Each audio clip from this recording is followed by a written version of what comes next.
Arizona State Parks Board on Thursday, May 19th. It is 10 o'clock on the button.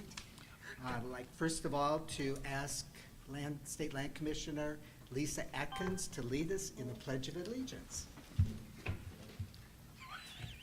I pledge allegiance to the flag of the United States of America and to the republic for which it stands, one nation, under God, indivisible, with liberty and justice for all. Thank you, Board Member Atkins. Let's have roll call, please. Jeff? Dale Larson, Here. John Sefton, Here. Lisa Atkins, Here. Jeff Buchanan, Here. Debbie Johnson, Sarah King, Here. Terry Palmberg. Here. Mr. Chair, we have a quorum. Thank you very much, and welcome, board members. And Jeff, welcome on the phone, and feel free to speak up if in case you're either not able to understand what's saying or you have a question, so we don't forget about you on the phone, but thank you for joining us. All right, as usual is the case in calling the board meeting together, I'd like to just recite the mission and vision statement for the State Parks Board for the benefit of a reminder to us, as well as for all the guests that we have online, as well as here in the room. Our mission statement is managing and conserving Arizona's natural, cultural, and recreational resources for the benefit of the people, both in our parks and through our partners. And our vision statement is that Arizona State Parks and Trails is indispensable to the economies, communities, and environments of Arizona. And before we get into the agenda items, I would just like to personally take a moment to thank Bob and your staff. If not the most important, the primary responsibility of this board and the boards that committees that report to us is the review and the clarification, the discussion of these grants. And today's agenda is entirely on these grants. And I want to thank you, Mickey, Matt, all of the staff members for the hard work that you do with the partners out there that are applying for these grants in making this available on such a timely basis. So thank you very much for the good work that you all do. With that, item D1 is the approval of minutes. It's consideration of action to approve the minutes from our March 17th board meeting. Is there any discussion? Hearing none, is there a motion to approve? Terry Palmberg moves approval of the minutes from the March 17, 2022 board meeting. Motion is on the floor to approve. Is there a second? I'll second. It's been moved and seconded. Any further discussion? Hearing none, by acclamation, all those in favor of approving the minutes of March 17th signify by saying aye. Aye. Those opposed by nay. All right, motion passes. Item D2, discussion and consideration of action to approve, modify, or deny funding for the submitted 2022 motorized grant applications. And we have Matt Eberhardt to lead us through this grouping. Matt? Good morning, Mr. Chair, members of the board. I am Matt Eberhardt, the State Off-Highway Vehicle Coordinator with Arizona State Parks and Trails, here to discuss a couple of grant applications that have been submitted.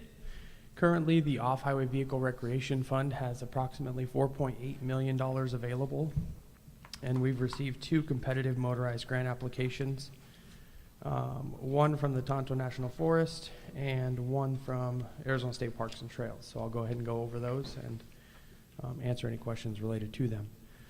The first application up for review is the Tonto National Forest, who is requesting $525,000 for travel management heritage inventories. This project scored a 19 out of 100 because the majority of their expenses fell within one scope item criteria, whereas projects that have more diverse categories will score higher. The Tonto Travel Management Rule was signed in October of 2021. The Travel Management Rule establishes 4,215 miles of roads and trails and designates 8 off-highway vehicle use areas across the forest. Project funding will help open the door for future programs through the publications of what are called motor vehicle use maps, which include route inventories, shoreline areas, OHV areas, dispersed camping, and general road information for the forest. The public has desperately been wanting these motor vehicle use maps, as they will help guide the public on when and where and how they can recreate within the forest.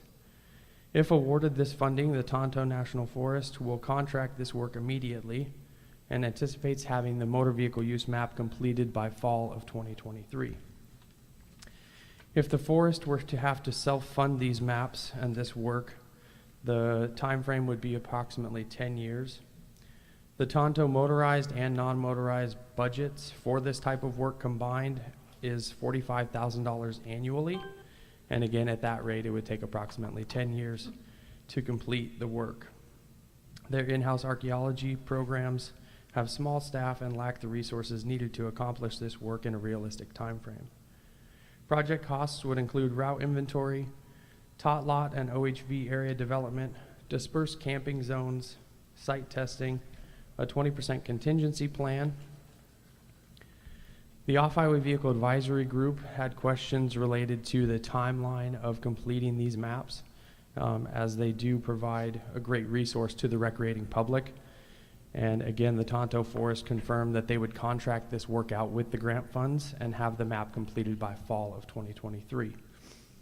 AORC had asked how the motor vehicle use maps would be distributed to the recreating public, which they would be distributed via paper map, hosted on their website, as well as several different mapping applications that can be used on a smartphone or tablet. These types of apps would allow you to track where you're at within the forest, as well as highlight different recreation opportunities like camping and off-highway vehicle opportunities. This project was recommended for funding through staff, OFHAG, and AORC. And I believe Brooke Wheelock is on the phone with the Tonto National Forest, and we'd be happy to answer any questions related to this project. Thank you, Matt. Any questions from board? Board Member Atkins.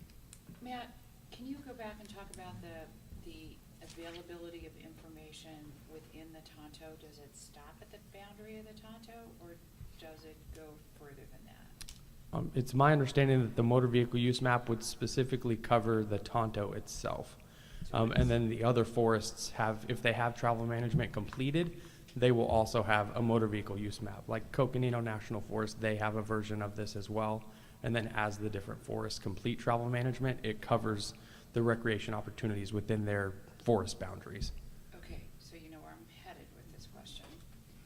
So you just don't get in your car one day and end up at the boundary of the Tonto National Forest. You gotta go somewhere to get there. Mhm. So where is all that information in this map?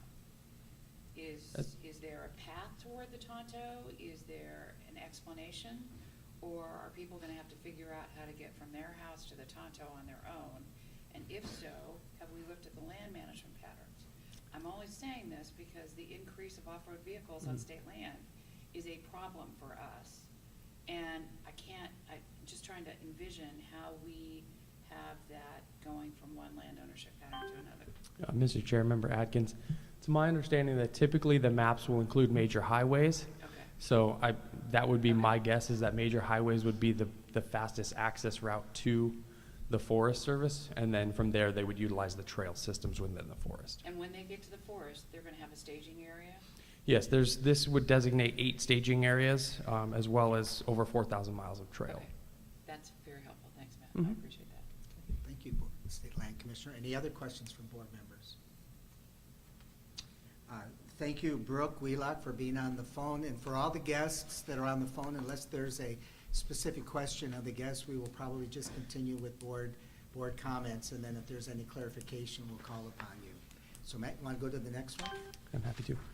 Mr. Chair, members of the board, the next project up for review is the Arizona State Parks and Trails River Island Staging Area, in which we're requesting $2,003,442 for the development of a River Island staging area, which is currently located between Buckskin Mountain State Park and River Island State Park. It's currently a dirt lot, which is next to the Chicken Shack, or the River Island Market, for those of you that are familiar with the area. Has a large rooster above the gas station. So it's located right next to there where the off-highway vehicle community is already using the area for staging. On any given weekend, there's multiple vehicles there. In establishing this, we would just be making it a little bit safer for ingress and egress, as well as dust mitigation along the highway. The property is owned by the agency, Arizona State Parks and Trails, and is being used by the off-highway vehicle community. The 21-acre project site will host 36 12 by 45 pull-through parking spots, 22 vehicle parking spots, picnic ramadas, camp host, restroom shower building, information kiosks, lighting, and perimeter fencing. A bypass lane would also be available for folks that are looking to not stage their vehicles there or that have already shown up with their off-highway vehicle, still looking to access the trails. This project would be a phased project, and this initial $2 million request will primarily cover the infrastructure for water, sewer, as well as paving. Future phases would include fencing, landscaping, and final development of the staging area. We have some different renderings that have been made available. OFHAG had asked if this was going to be a day use only area and if there would be a fee related to staging at this site. It will be a day use only area, and at this time there is not a proposed fee to stage your vehicle there. In addition, AORC had asked what the use in the location was currently, and while we don't have a specific number, the Off-Highway Vehicle Advisory Group had mentioned that there's currently not enough staging opportunities on this side of the state for the increased use during the winter months. But again, you can go on Google Earth right now and see, 20-some vehicles parked in that same spot where this proposed area would be. The project has $590,800 in match. $10,800 will be coming from Arizona State Parks and Trails staff for project management, and $580,000 in recreational trails program funding. This project was recommended for funding by the Off-Highway Vehicle Advisory Group and the Arizona Outdoor Recreation Coordinating Commission, and I would be happy to answer any questions related to it. Thank you, Matt. Questions from board? Board In Member the Palmer. future, you're gonna have camping space available? So this currently would just be like trailer parking. There is a proposal to have one camp host site to help with like trash and keeping the area monitored. But at this time, no, it would just be day use to allow folks with the off-highway vehicle community to stage their vehicles and then utilize the trails. One more question, Matt. So they don't need to have a state parks annual permit to access? Not at this time. This would be a non-fee area. Other questions? Take this as tongue-in-cheek, but are you confident this agency has the capability of making this project a reality? Mr. Chair, yes, I would say that we have the ability to bring it to fruition. I take that as a yes? Yes. Okay, just wanted to make sure. All right, any other questions or comments? Hearing none, let's go to the action. Is there a motion to approve agenda item D2? Mr. Chair, Terry Palmberg, I will move that the Arizona State Parks Board approve funding for the 2022 motorized grant applications as follows. Tonto National Forest, Cape Creek Ranger District Travel Management Heritage Inventories in the amount of $525,000, and the Arizona State Parks and Trails River Island Staging Area in the amount of $2,528,442. Thank you, Board Member Palmberg. Is there a second? Second. It's been seconded by Board Member Sarah King. Any further discussion? Might need to clarify that. Yeah, it should be 2.003. Yeah. Oh, I'm So sorry. State Not the Parks is total. only two Yep, million. I read the The total. total of the two. Correction. Go ahead. State Parks is $3,000. $3,442. Thank you. These $1 million things, I mean. Yeah. Yeah, what's a $500,000? All right, it's been moved and seconded. Any further conversation? Hearing none, let's have a roll call vote. Dale Larson, Aye. John Sefton, Yes. Lisa Atkins, Aye. Jeff Buchanan, Aye. Debbie Johnson, Sarah King, Aye. Terry Palmberg. Aye. Mr. Chair, the motion passes. Thank you very much. And Brooke, thank you for joining us on the line, and good luck with that ambitious schedule that you have with Tonto.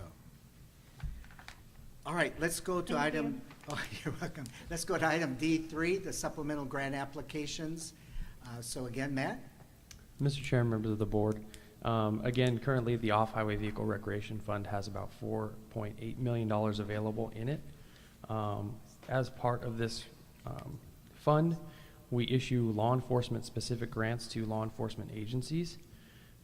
We recently made an administrative change to these projects to allow applicants to submit for up to $100,000, where it was previously $30,000, in an effort to increase law enforcement presence with some of the negative behavior that we've seen associated with the off-highway vehicle community.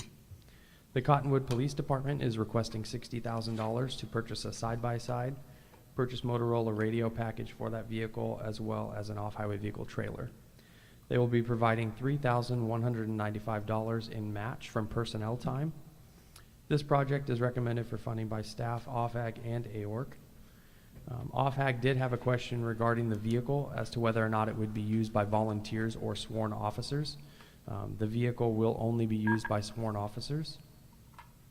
And I believe Officer James Rep is on the phone, and we'd be happy to answer any questions related to this project. Thank you, Matt, and thank you, Officer Rep, for joining us. Board members, do you have any questions?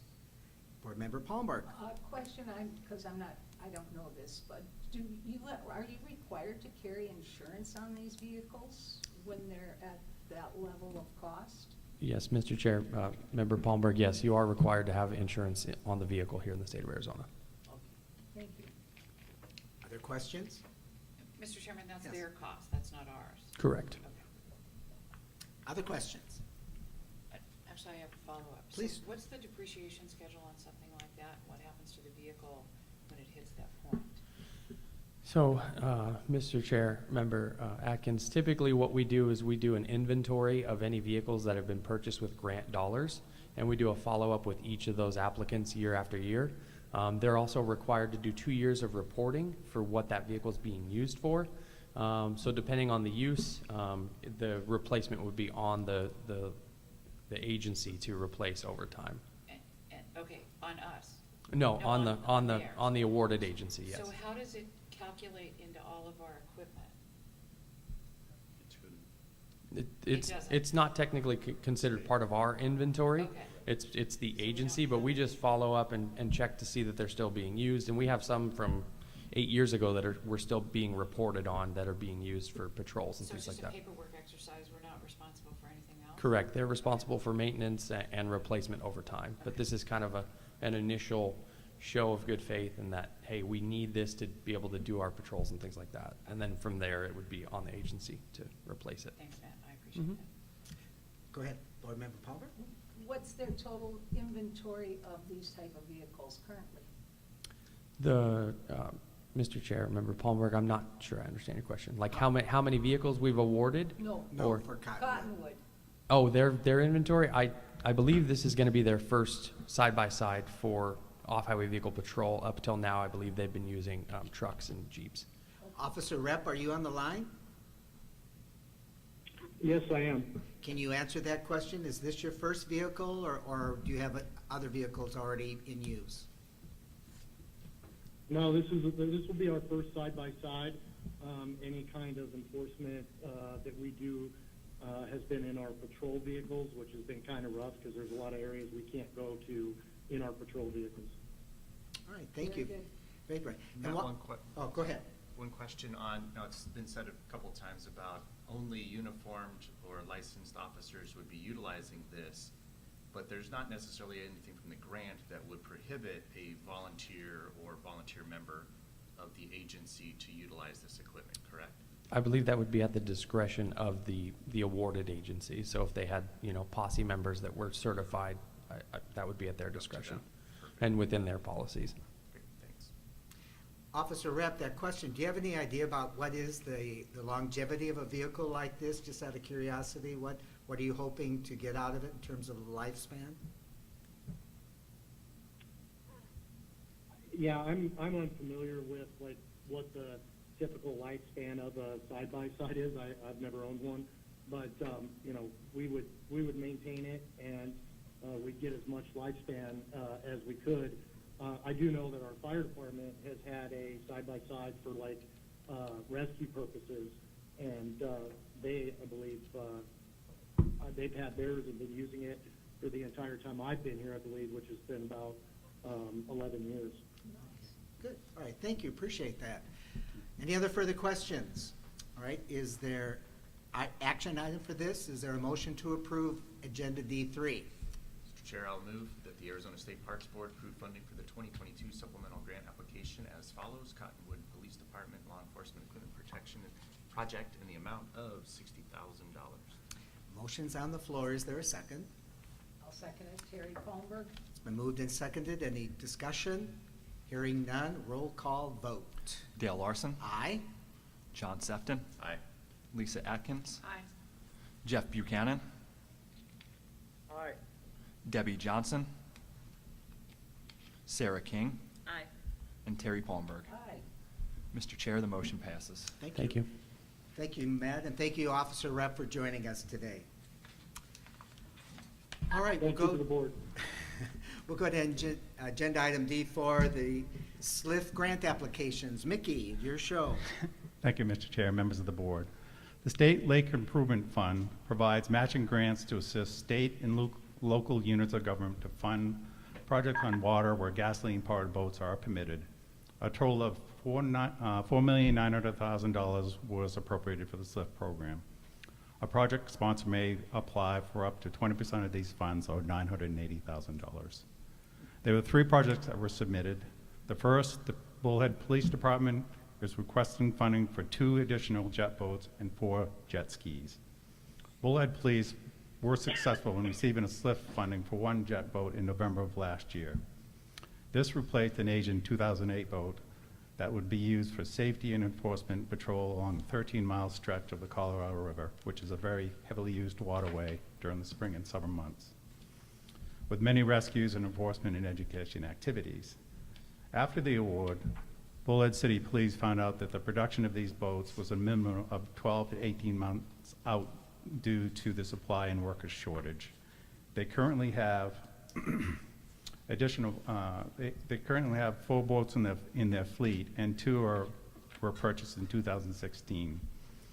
With the timeline and these additional boats not being delivered, if approved until late 2023 or 2024, the funding would replace the 2 2016 boats, which would reach the end of their life cycle at that time. Bullhead City has recently sent 4 officers to boating school to increase the operator pool for these vessels. The 4 jet skis would be used by the police and lifeguard to assist with medical responses, rescues, and vessel assist. The City Council approved applying for additional funds to enhance the safety of the river. Staff and AORC recommend to fully fund this project, and I'd be happy to answer any questions you have, and I believe Lieutenant McConnell is also on the phone. Thank you, Mickey, and thank you, Lieutenant McConnell, for joining us. Questions or comments? Hearing none, proceed. The second project, Maricopa County is requesting funds to replace its current 25-year-old wind warning system, which has become unreliable and outdated. Lake Pleasant is one of the county's most heavily used lakes, with lines of boaters waiting to enter the park on warm, sunny days. Strong winds and high gusts create hazardous and life-threatening conditions for boating and other recreational events on and around Lake Pleasant Regional Park. The new system will provide billboard messaging systems at the 2 boat ramps for boaters who are unfamiliar with the blinking strobe light system and the implications of heavy wind. These strobe lights would be visible to the recreating public on the lake. This would provide a comprehensive, long-term, and sustainable approach through state-of-the-art technology and up-to-date equipment, improving communication and educating the public. The county is providing $48,766 in match. Staff and AORC recommend to fully fund this project, and I'd be happy to answer any questions you have. And Amy is also on the phone. All right, thank you, and welcome, Amy. Comments or thoughts from board members on the Maricopa County request? All right, continue. Arizona Game and Fish is requesting funding for a boat launch at Parker Canyon Lake, which is located 28 miles southwest of Sierra Vista. The project will increase the capacity of the facility, which currently is not sufficient for the increased use that has occurred over the past few years. The project funding will be used to develop a 2-lane boat ramp, provide ADA parking, provide a make-ready area with solar lighting, develop driveways for access, a new gangway, and a courtesy dock. With few boating opportunities within the county, the need for lake access has increased. The project will provide this increased access, relieve congestion, increase safety, provide ADA access, and reduce future maintenance. The property is owned by the U.S. Forest Service, and they have fully supportive of this project. Game and Fish will be providing $631,000 in matching funds. Staff and AORC recommend to fully fund this project, and Gordy is here in person if you have any questions. Thank you. Welcome, Gordy. Appreciate you being there. Comments or questions from board members?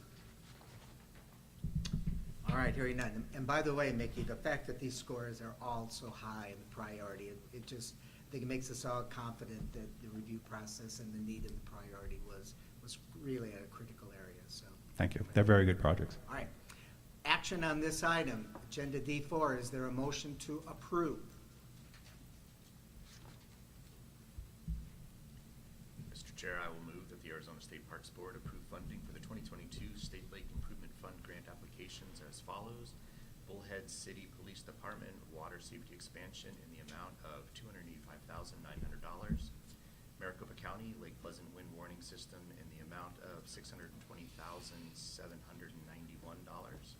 And the Arizona Game and Fish Department Parker Canyon Lake Boat Launch Improvement in the amount of $978,089. All right. Is there a second? Second. Board Member King has seconded. It's been moved and seconded. Any further discussion? Hearing none, roll call vote. Dale Larson. Aye. John Sefton. Aye. Lisa Atkins. Aye. Jeff Buchanan. Aye. Debbie Johnson. Sarah King. Aye. And Terry Palmberg. Aye. Mr. Chair, the motion passes. Thank you very much, and thank you to Nathan and Amy and Gordon. Thank you for joining us today, and good luck with all of these great projects. Item D5, the Heritage Fund, non-motorized trails grant applications. I'm sure you have a way of categorizing what funds go into what pocket here, but we've gone from SLIF and federal now to Heritage, so keep us straight here. Thank you, Mr. Chair, members of the board. The Heritage Fund non-motorized program provides grant funding for construction and maintaining non-motorized trails and trailhead facilities. A total of $500,000 was appropriated, and a sponsor can apply for up to 20% of these funds, or $100,000. The town of Snowflake is seeking $80,515 to develop a 2-mile shared-use non-motorized trail that will be open to hikers, bikers, and equestrians. The proposed trail along existing wash would connect the town of Snowflake with the town of Taylor. Once constructed, the town plans to connect with other trails within the communities. The need for outdoor recreation was highlighted during COVID, where residents were looking for opportunities to safely recreate, both for their physical and their mental health. These funds would be used to construct the trail for signage, a parking area, restroom facility, and fencing. The project may require a cultural survey, as one was not included within the grant and may delay the start of the project. Staff, ASCOT, and AORC recommended to fully fund this project, and I'd be happy to answer any questions you have. And I believe Joe Jarvis is on the line. Mr. Chair, he is. Okay, thank you very much. Questions or comments? Mr. Chair. Vice Chair? Mickey, and with respects to that cultural assessment that would be necessary, is that contemplated in the grant amount? No, it is not. Would that be eligible for additional grant funding, or does the town have that set aside in reserve? Mr. Chair, Mr. Stepton, the town could come back with an amendment if they need to do the cultural survey and ask for additional funds if it was needed, or they could use their own funds. It would be up to them. But we're going to consult with the SHPO to find out if one will be needed before they spend the money on that. Very good, thank you. Any other comments or thoughts?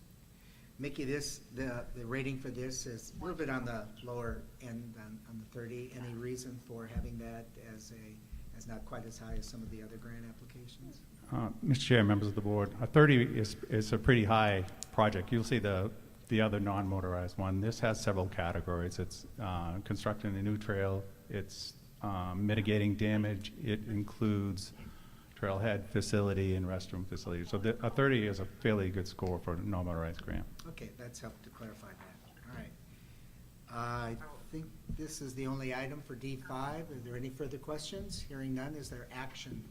Mr. Chair, Terry Palmberg, I move the Arizona State Parks Board approve funding for the 2022 Heritage Fund non-motorized grant application as follows. Town of Snowflake, Cottonwood Wash Trail in the amount of $80,515. Thank you, Board Member Palmberg. Is there a second?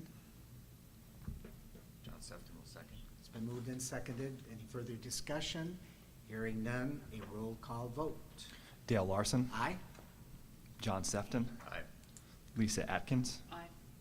Jeff Buchanan. Aye. Debbie Johnson. Sarah King. Aye. And Terry Palmberg. Aye. Mr. Chair, the motion passes. Thank you very much. And thank you, Joe Jarvis, for joining us today on the line. Appreciate it. Good luck with your project.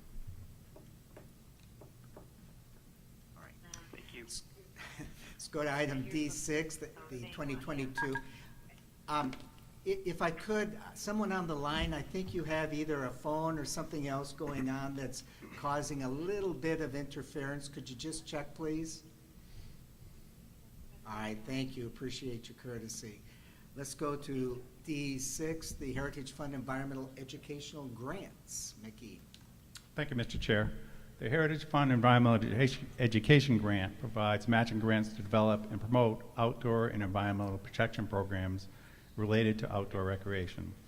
A total of $500,000 was appropriated for the program, and a sponsor can apply for up to 20% of these funds, or $100,000. The Arizona Trail Association is requesting funds for its Seeds of Stewardship program. The program provides meaningful outdoor experience to inspire youth to become the next generation of stewards of outdoor landscape. This program provides classroom education to students and also service learning, taking small groups of youth outdoor to experience the natural wonders and healthy activities in these outdoor classroom settings. The program provides lesson planning, logistics, supply, transportation, and instructors for the students. Many have never experienced an outdoor recreation adventure. This program creates a foundation for fourth graders, and 70% of the students come from low-income or minority backgrounds. The program expects to lead 375 young individuals to hike, bike, snowshoe, or cross-country ski with 64 outings and 11 stewardship projects during the 2022-2023 school year. Funding will be used for 2 outreach leaders, co-leaders, educational materials, fuel, and van rentals. The Arizona Trail Association will provide $5,150 in match. Staff and AORC recommended fully fund this project, and I'd be happy to answer any questions you have, and I believe Brittany is also on the phone. Mr. Chairman, before you go any further, could you ask again? I will. No If you matter. could please mute your phones, we would greatly appreciate it. Thank you, Matt. And thank you, Brittany, for being on. This sounds like an exciting program. Board member questions or comments regarding this? There's 300, what was the number of students you? 375. 375 to reach out. Where are the students? I know you described the demographic of these students, which obviously we're 100% in support of, but where are they actually going to be coming from? Brittany, can you respond? Hi, members of the committee. Thanks for having us here today. Yes, right now we have very active programs in Flagstaff, Tucson, Patagonia. Prior to pandemic, we also had programs in Payson and Globe, and we are trying to revive those again this year, depending on how schools handle pandemic policies. But that's where most of our students are coming from. Excellent, thank you. Didn't mean to preempt other questions. Other board members have some thoughts on this? I like the idea of the Seeds of Stewardship. That's an SOS of a different kind that we really need in the environment. Other thoughts? Thank you. Thank you all. Brittany, where are you housed out of? I'm in Phoenix, actually. Okay, all right. Well, we won't hold that against you. Just kidding. From the White Mountains originally, if that helps. Thank you. All right, then you're all right. Okay, go ahead. Proceed, Mickey. Thank you, Mr. Chair. The second project, the Sonoran Desert Mountain Bicyclists are requesting funding for its Bike Ambassador Program. The Ambassador Program provides assistance and information to bikers and other users on trail etiquette, safety, and share the trail principles. These ambassadors will be at trailheads and on the trails throughout Pima County. The program will demonstrate a positive example of mountain bike community to all trailer users and support and provide education to those users. The funding will be used for 10 ambassador jerseys and an ambassador pack kit. It will also provide funding for educational materials. Staff and AORC recommend to fully fund this project, and AORC had a question about, this is our third Bike Ambassador project that we've submitted, and staff is going to work with these different groups to find common themes and best practices for future bike programs to make sure those are included in an ambassador program. Good for you. And I'd be happy to answer any questions you have. And I believe, is it Kirk on the phone? Kirk should be on the phone. Yes, I'm on the line. All right, thank you. So how many other similar kinds of organizations are there, Mickey, including Sonoran Desert, that you would need to see if it could be better coordination or strengthen coordination? We recently funded one in Flagstaff, the Flyers organization, and the Red Rock Mountain Bike Patrol also. We funded that program also, but there's several other biking groups out there. We'd come up with some sort of plan for these future grants. Yeah, I mean, these are modest amounts of money. I mean, there's not a lot, so the more that we can get the word out to all the others to do similar kinds of things. Kirk, we're looking at the model here of these shirts up on the screen, and Awesome. certainly they look much beyond my age group. I think. I don't know. Very. All right, any other questions or comments? Is there an action for item agenda D6?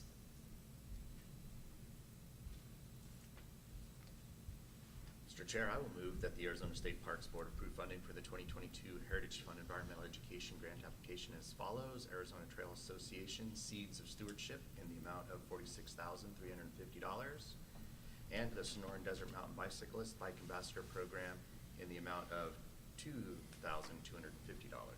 Thank you, Board Member. Vice Chair Sefton, is there a second? Sarah King, I'll second. It's been moved and seconded. Thank you, Board Member Sarah King. Any further discussion? Hearing none, roll call vote. Dale Larson. Aye. John Sefton. Aye. Lisa Atkins. Aye. Jeff Buchanan. Aye. Debbie Johnson. Sarah King. Aye. Terry Palmberg. Aye. Mr. Chair, the motion passes. Thank you. And again, Brittany Chavez and Kirk Ashloff, thank you very much for joining us today, and good luck with your educational programs. Thanks for having me. All right, item D7, the ARPA Heritage Fund Historic, which, another pool of funds here that keeps coming through. So, Nikki, go ahead. Yeah, Mr. Chair, members of the board, the American Rescue Plan Act funding provides funding to assist facilities that were impacted during COVID. They also provided essential benefits to the mental and physical health, which is specifically defined in the Rescue Act guidelines. The focus of these funds are historic preservation projects in neighborhoods and in areas that have been identified as underserved communities. These funds are available loosely in the same categories as the appropriated heritage funding in the historic preservation program. A total of up to $1.5 million was made available for this funding. These grants require no match and must be completed within 2 years of the funds being awarded. One of the stipulations of this program is that the projects must go to the governor's office prior to being submitted to the board, so they need to be reviewed for eligibility prior to being submitted. So the funding request is from the Fort Apache Foundation of the White Mountain Apache Tribe for improvements to the House of Harmony, which is located at Fort Apache in northeast Arizona. The improvements would be for external masonry, reporting windows, and windowsill preservation treatments.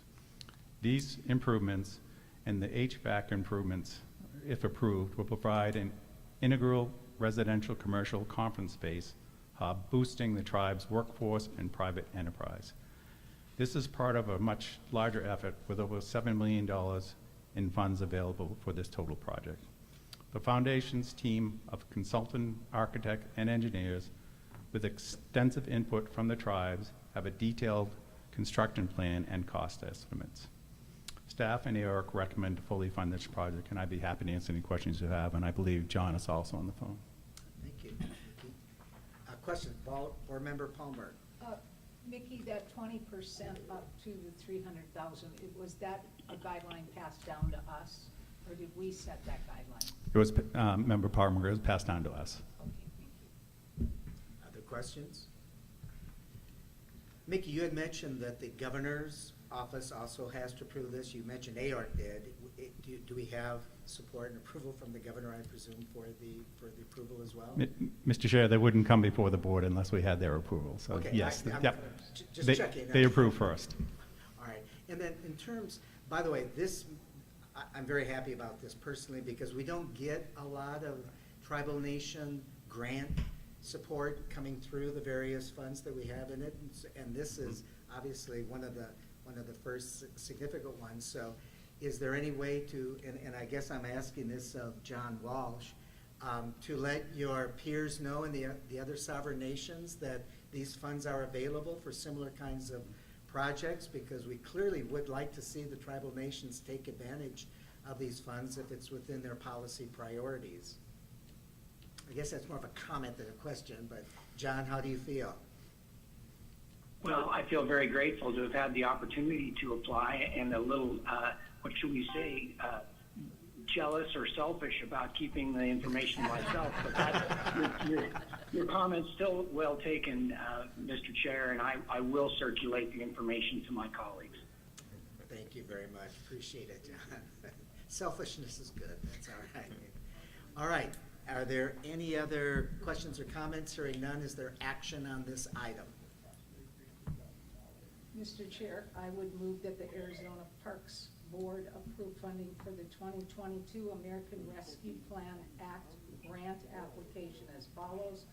Fort Apache Foundation of the White Mountain Apache Tribe Home of Harmony project in the amount of $298,600. Thank you, Board Member Palmberg. Is there a second? Mr. Chair, Jeff Buchanan, I'll second. Thank you, Board Member Buchanan. Any further discussion? Hearing none, roll call vote. Dale Larson. Aye. John Sefton. Aye. Lisa Atkins. Aye. Jeff Buchanan. Aye. Debbie Johnson.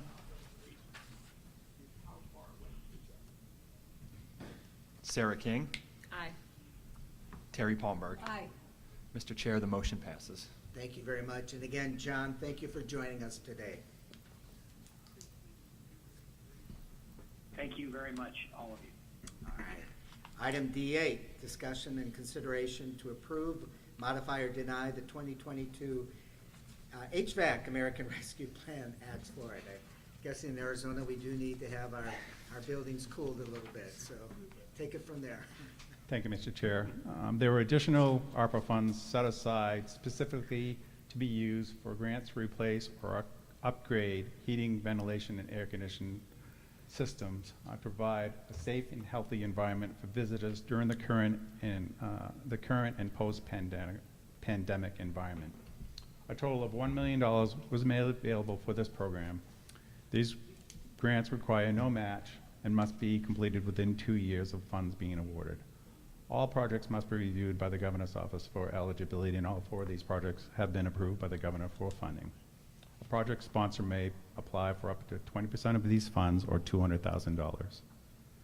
The first project, Yuma Crossing Natural Heritage Area Corporation, is requesting funds to upgrade its HVAC system at the Corral House located at Colorado River Historic Park. The Corral House functions as... I have a thought thought on that, but they're about to vote on my thing right now for the grant, so I'm gonna come back to you in a minute. Sorry, whoever is on the sponsor phone, please put yourselves on mute.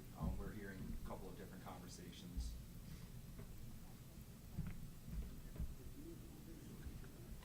Thank you. Mr. Chair, the Corral House function as a public historic museum, exhibit space, park restaurant, conference and educational programming space, as well as it houses the park's artifact vault. The two current train HVAC units are unable to maintain the appropriate temperature. The HVAC upgrades will provide the proper temperature for the artifacts, and also the filtration system will provide improved air quality. Eric and staff recommend to fully fund this project, and I'd be happy to answer any questions you have, and I believe Kathy is also on the line. All right, thank you. Kathy Douglas, thank you for joining us. Any questions or comments on this program for Yuma? Okay, you want to continue? Thank you, Mr. Chair. The Fort Apache Foundation of the White Mountain Apache Tribe are requesting funds for HVAC costs for the House of the Harmony. The Harmony House will be designed as a center for enterprise and workforce development and welcome regional users. The project has been approved by the Tribal Historic Preservation Office and the Tribal Council of the White Mountain Apache Tribe. The high-quality HVAC system will contribute to community health and resilience and help prevent disease spread and pandemic recurrence. The project has a very detailed budget, support letters, plans, and tribal improvement, and a match of over $1 million. Staff and Eric recommend to fully fund this project, and I'd be happy to answer any questions you have, and I believe John is still on the line. Okay, very good, thank you. Comments or questions? John, we see the picture here. How old is this facility? The building was originally constructed in about 1931. It looks like it And it's go ahead. It's been effectively vacant since the very, about 1985, used really only for storage. And so it's increasingly apparent that we need to use it or lose it. Yeah, thank you. Just the picture alone kind of gives us that impression. So good luck with that and the overall rehabilitation for this building. Is it considered historic? Absolutely. It's a contributing element to the Fort Apache and Theodore Roosevelt School National Historic Landmark, one of two landmarks on White Mountain Apache Tribe lands. Good to know. Thank you. Appreciate that. All right, moving on. The Stratford Arc Works were previously awarded a historic preservation grant for improvements to the Teatro Carmen, a former theater that will be renovated for future events such as movies, theater performance, music and dance events, as well as an area for community events. At present, there is no HVAC system in the building. The new system will be state-of-the-art using UV lighting and air filtration systems to reduce the spread of any future pandemic indoors. The project includes $160,000 in match and is part of a larger $4.5 million project to bring the theater back into public service after 35 years of no use. Staff and ARC recommend to fully fund this project, and I'd be happy to answer any questions you have, and I believe Herb is also on the phone. Thank you. Welcome, Herb Stratford. Questions, comments from the board? Mr. Stratford, just a question. I mean, obviously, this is the HVAC improvements, and we're looking at the exterior of the theater from here, and I guess it's been abandoned for how many years?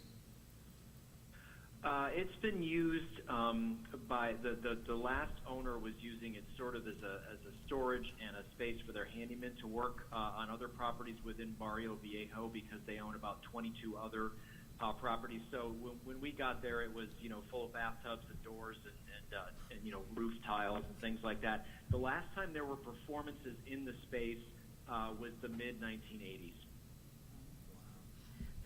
I guess I have to beg the question, are there other repairs and improvements and things that need to be done in order to make this fully publicly accessible after the HVAC is improved, or going on simultaneously with the air conditioning with it?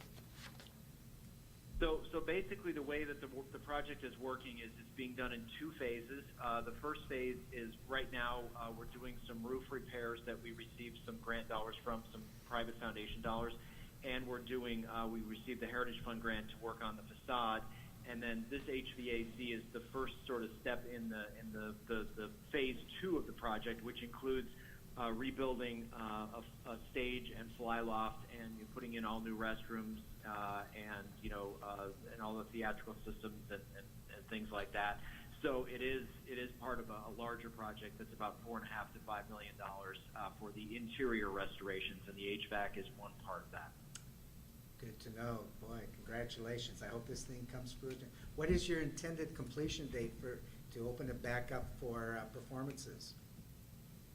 Well, my goal internally, and I restored the Fox Theater, so I sort of know that the targets can move, but my goal is to get open in time for the 110th anniversary, which would be spring of 2025, because the building opened in 1915. So there's sort of a nice symmetry there to get it open on an anniversary. Will we be invited? It will be mandatory attendance, yes. Thank you, appreciate that. Good luck. It really looks like an impressive, ambitious project, so good luck for that. Next item. Thank you very much. Mr. Chair, members of the board, the final project, the City of Wilcox is requesting funds for their HVAC system at the community center. Located in this historic district, this is the focal point of the city where residents gather for celebration and many events are held. The current system is well beyond its life expectancy and is insufficient as the system struggles to cool the building in the summer or heat it in the winter during community events. The new system will provide the necessary capacity for cooling and heating, provide filtration to provide clean air, and will be much more efficient. Staff and AORC recommend to fully fund this project, and I'd be happy to answer any questions you have, and I believe Caleb is also on the phone. All right. Thank you, Caleb, for joining us. Mickey, just in general, first of all, any questions on the Wilcox project? Just in general, you mentioned in your preliminary comments the fact that the pandemic has also caused there to be this absolute need of better air circulation and the like. Are the standards for these HVAC improvements such that the ability to move air now is, from a technological point of view, I guess I'm being out of my league here and trying to talk about the engineering of it, that these buildings, that this is something that because of the pandemic as well as the fact that it's cooling air, these would be better, safer buildings to be in for the public to join? Are there different grades of improvement on it, or can you educate me a little bit? Mr. Chair, some of the new systems have used ultraviolet light, which they didn't in the previous ones, which kill a lot of the diseases that are going around. The filtration itself, some of the filters are a lot more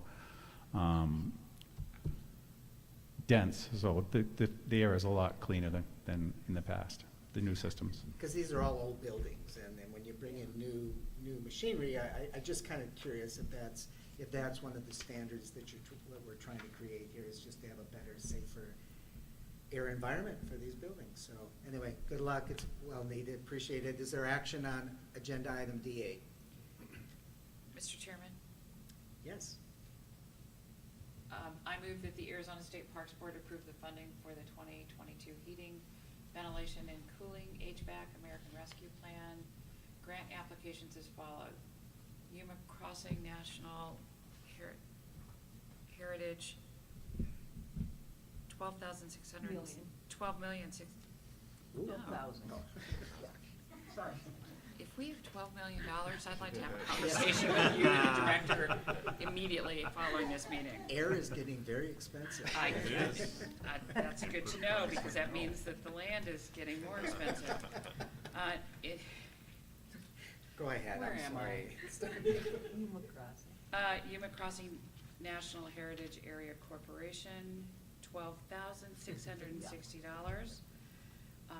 For Apache Heritage Foundation of the White Mountain Apache Tribe, $199,380. Stratford Art Works, $200,000, and City of Wilcox, $49,550. Thank you, State Land Commissioner and Board Member Atkins. Is there a second to that motion? John Sefton will second. It's Been moved and seconded. Any further discussion? Hearing none, roll call vote. Dale Larson. Aye. John Sefton. Aye. Lisa Atkins. Aye. Jeff Buchanan. Aye. Debbie Johnson.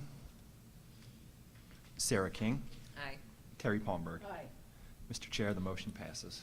Thank you all, and to Kathy Douglas, Lowell Perry, if you're on the line, John again, Herb Stratford, and Caleb, thank you for joining us today on your items, and good luck with all of your restorations and rehabs for these wonderful facilities.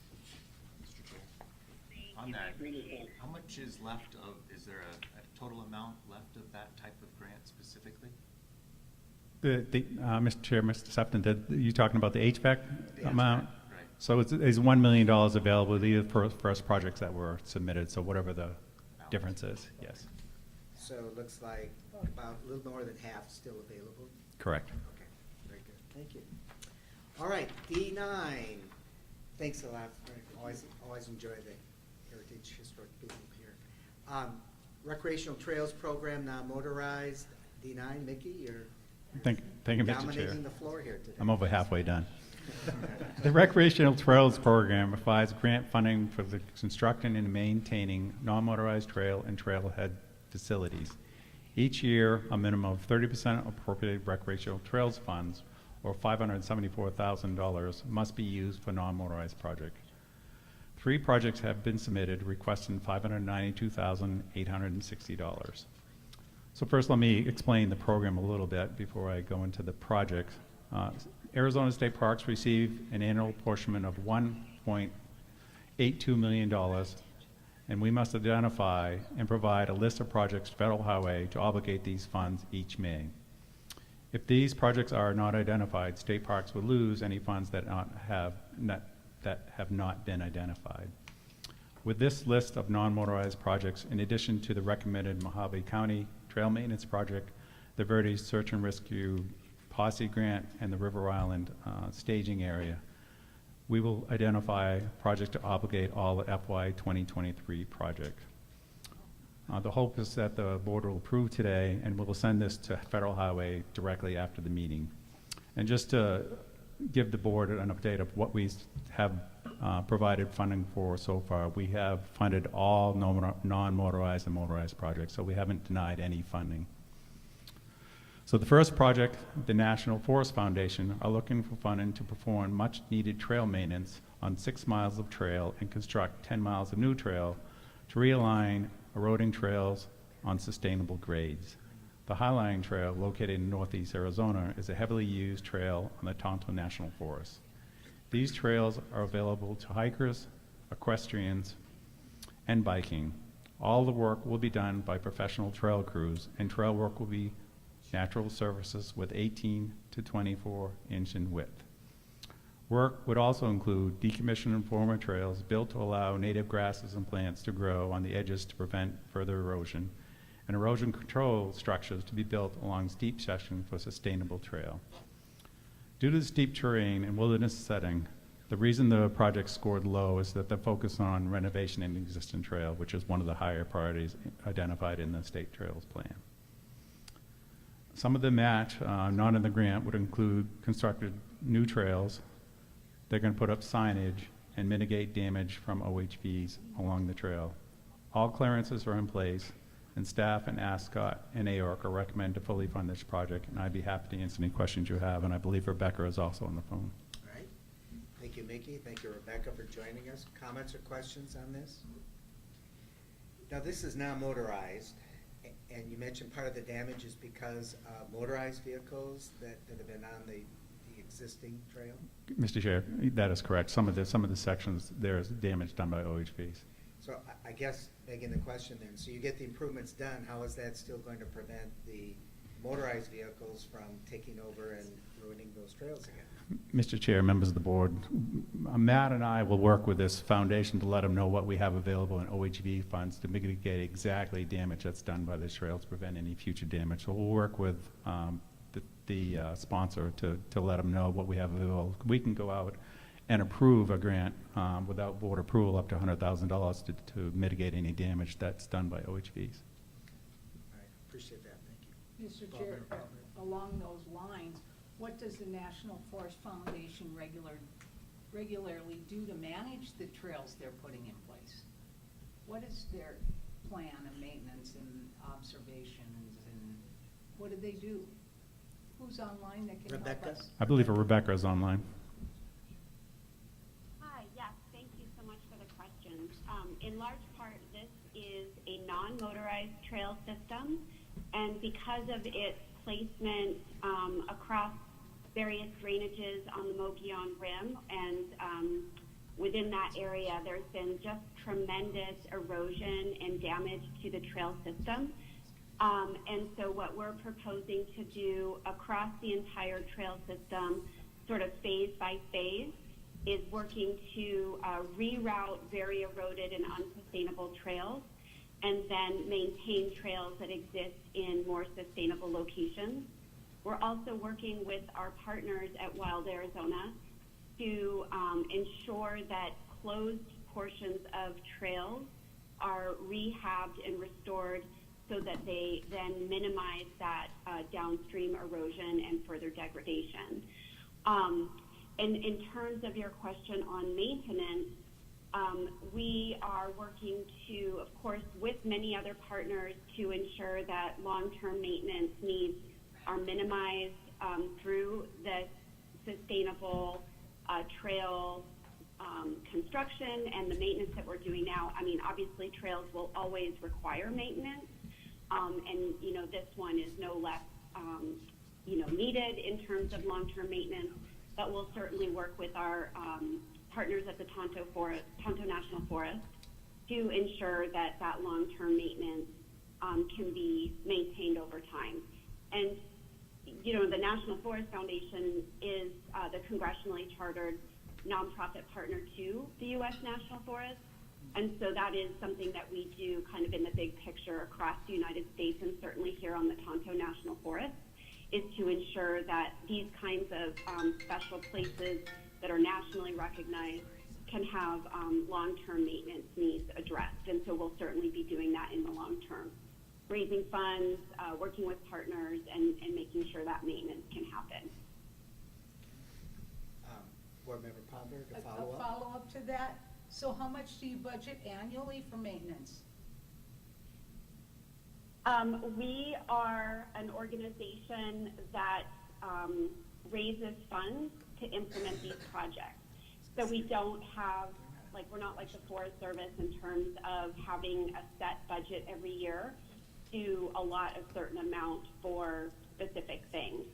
So our organization works to raise funds and to work with our partners to essentially determine how and where we can put money for that kind of work each year. So I don't have a budget for future maintenance. That's something that I will be working to raise funds for in the out year efforts. And so the effort that we're talking about for this project is really to improve the very degraded trail systems that exist across the Highline Trail right now. Go ahead. I'm sorry to continue along this same line, but then how much does the National Forest System budget and main costs in maintaining those trails? And again, the forest system operates on an annual budgeting basis, which obviously is not ideal. They have work plans that extend for 5 years. This is a very key priority trail system for the Forest Service. Right now, we're looking at about a 1-to-1 match for this entire effort on this section of trail that we're talking about. I know that that doesn't address your long-term maintenance question, but for this budgeting year, the forest is dedicating a 1-to-1 match for this section of trail work that we're proposing. And then, of course, we'll be working with volunteer groups, with the Forest Service, and with other partners to ensure that the maintenance can, be maintained over the long term. Thank you. Go ahead, Lisa. Could you go back to and explain in a little bit more detail about the federal funding that you were talking about? Yes, there's a federal, the Forest Service receives funds through their regular allocation through Congress and then through other initiatives. There was a recent initiative passed by Congress called the Great American Outdoors Act, and it's through this funding stream that the Forest Service is proposing to provide another $150,000 for this particular project. And so currently I'm working with the Forest Service to put those funds into an agreement that would then allow the National Forest Foundation to match what's being provided here in addition to other non-federal funds to implement this project. And so again, the funds that are being provided for this project are through the Great American Outdoors Act. And are those done by regions and then forests, or how? Correct. Yep, that's So, correct. do you by any chance have any idea what the total request was for Region 3 forests? I don't, I'm sorry. Could you get us the information, please, on what the total request out of Region 3 was, and then break it down by forests in the region, both in New Mexico and Arizona, as far as the request for those funds and how much was awarded? I'd be interested in seeing what that looks like. Yeah, I can make that ask. Okay, thank you very much. Right. Terry, go ahead. Vicki, is there any way that we can hold these funds until we see that the National Forest Service has in fact matched this grant before we give these financial resources forward without the match being there? Mr. Chair, Member Palmer, this is separate from it's a two-phase project. The section they're working on is going to have volunteer match. So they're using this money for trail crews to work on a section of trail, and then their Forest Service will use additional money. It's not part of this grant. So what this grant is for a section that's not sustainable now to make it sustainable. Any other comments or questions?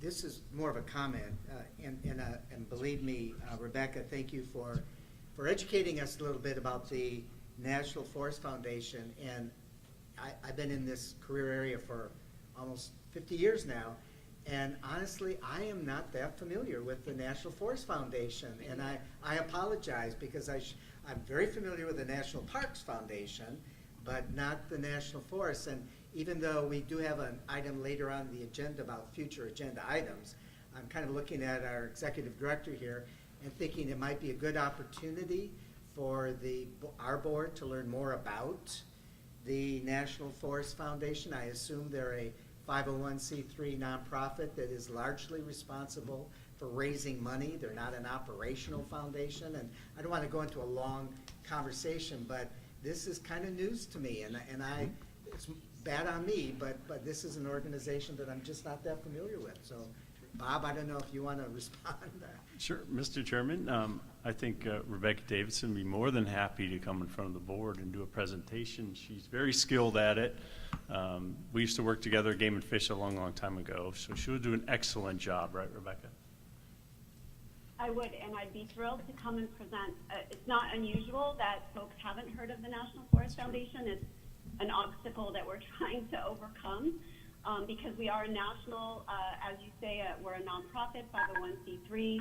We work to both raise funds and to implement projects. So we do a lot of work across the U.S., across national forests, and we have a pretty strong program of work here in Arizona that I'm proud of and that I would love to come and chat more about. And the Highline Trail is one of many projects that we're working on to improve trails, to improve recreation and watersheds generally. Thank you. No, I think we will definitely want to get that scheduled to allay some of our concerns, not just withstanding this project, but as I think you can get kind of the tenor of our conversation here, Rebecca, the coordination of some of the national forests in general and the relationship of how that works on a coordinated way with state parks, state lands, county parks, et cetera, is one that's always been an ongoing concern of ours. And as a foundation, I'm sure you might probably share the same thing. So I think having us better informed and how we see that coordination of federal funding coming from multiple sources. These are federal funds coming through us to you that's going to benefit the federal agency. It's just kind of a weird way of looking at how we improve these areas. But clearly the need is there. This sounds like it's a high priority project and it needs to be done. So any other thoughts or comments? Go ahead. Mr. Chairman, quite honestly, I would rather have the briefing before so we understand what this construct is before we approve this. I mean, it's just one person on the board, but I don't get it. I'm sorry. I don't understand how all the puzzle pieces fit together. Other thoughts, comments? So, Mr. Chairman, we should probably get this scheduled sooner rather than later then. Right. If, we can work with Rebecca to see what's a good time. Rebecca, so you kind of understand, not certainly questioning the value of the need of this project, but I think it's just information sharing. Is this something you can coordinate with our team here, with Bob and his staff, to be able to get some of this information, a presentation, a briefing, and then we can move on this? So in effect, we will be delaying action on this particular item until we can get that information? Yeah, I'm happy to help. All right, thank you, appreciate that. All right, Nikki, you want to proceed? Thank you, Mr. Chair. The second project is the Verde River Institute, which will continue the ranger and safety program along the Verde River, focusing on the Clarkdale area. They received a grant in 2021 for this program, which was a huge success. The expiring grant engaged approximately 75% of the recreational boaters and swimmers while on their patrols. The program also dramatically reduced trash along the river. This 3.5-mile section of the river hosts approximately 8,000 recreation users every season. The funding will be used for the rangers, equipment, and trail map. The duties of the rangers include picking up trash, interacting with boaters to discuss the importance of wearing life jackets, provide minor first aid, and assist with novice kayakers in navigating the river, and educating users on the importance of the river and its diverse ecosystem. Ascot staff and AORC recommend to fully fund this project, and I'd be happy to answer any questions you have, and I believe Doug is also on the phone. Thank you, and thank you, Doug, for joining us. Any questions or comments? Hearing none, pretty modest amount. Thank you very much. Mickey, you want to proceed with Rockin' River? Yes, Mr. Chair, members of the board. The final project is at Rockin' River State Park. The plan is to open this park in 2023 and will be Arizona's newest park. The park is located in Camp Verde and is the site of a former ranch with sections located on the Verde River. The plan is for the park to be a day-use park where visitors would come, hike, picnic, enjoy the natural settings of the Verde River in the park. The plan is to build 3.7 miles of trail at the park, build a parking area, and also put in a vault toilet with these funds. There will be minimal ground disturbance with this work, and the plan is to lay filter fabric down and put material on this fabric that will be compacted to make trails accessible to and open to hikers. There is also funding for an archaeologist to monitor the work if it will be required by federal highway. There will be other funds used for the development of the park, including picnic areas, shade structures, control stations, water stations, and a gate improvements to the park. As stated previously, all projects that have been submitted have been recommended for funding this fiscal year. The request for Rockin' River of $413,169 will obligate the remaining FY 2023 RTP funds, which will be submitted to Federal Highway today. The project has been surveyed, and I'd be happy to answer any questions you have. Thank you. Any other thoughts or comments? So moving action on this item, we are going to delay on the first item with the National Forest Foundation. Rebecca, I think you understand where we're doing that. It's not to debate the issue right now, but to get more information, and then we'll take that up and then look at the other two items, okay? Is that clarified for the board? All right, is there a motion to approve item D9, revised? Mr. Chair, Terry Palmberg, I move that the Arizona State Parks Board take actions as followed regarding the funding for the 2022 non-motorized grant applications. National Forest Foundation Highline Trail Improvement Project delayed until further information is provided. Approve Verde River Institute, Verde River Rangers and Safety Program in the amount of $29,709. and approve the Rock and River State Park Trail development in the amount of $413,169. Thank you, Board Member Palmer. Is there a second? Second. It's been moved and seconded. Any further discussion? Hearing none, roll call vote. Dale Larson. Aye. John Sefton. Aye. Lisa Atkins. Aye. Jeff Buchanan. Aye. Debbie Johnson. Sarah King. Aye. And Terry Palmberg. Aye. Mr. Chair, the motion passes. Thank you. Thank you very much. Let's move on to D10, the Trail Program Safety Environmental Education Grant. Thank you, Mr. Chair, members of the board. The Recreational Trails Program provides funds for motorized, non-motorized, and diverse projects, and up to 5% of the portion funds can be used for safety and education grants as they relate to trails. A sponsor can apply for up to $10,000 and must have a minimum 5.7% match for each project. We had one recreational trail safety and education grant submitted by the Verde Search and Rescue Posse. The Verde Search and Rescue Posse is an all-volunteer organization that works with the Yavapai County Sheriff to establish a rapid life-saving team to respond to emergencies on bikes in the Verde Valley and Red Rock communities. These funds, they used funds last year to provide bike training for their volunteers. There are over 100 call-outs a year, and this grant is looking for funds to purchase 2 AEDs with accessories, first aid supplies, which would include things such as ropes, climbing ropes, first aid kits, AED, first aid supply, safety blanket, tools, in addition to 3 liters of water. And each kit weighs almost 30 pounds, so they'd be taking 30 pounds of equipment on each rescue they have. They not only provide first aid rescue, but educate trail users on what and what not to do when recreating on some of the remote trails in the region. Match will be volunteers. And I'd be happy to answer any questions you have. Ascot and Air fully recommended, and I believe Mike is also on the phone. Very good, thank you. Any questions or thoughts? Do we still rescue people that hurt themselves doing selfies?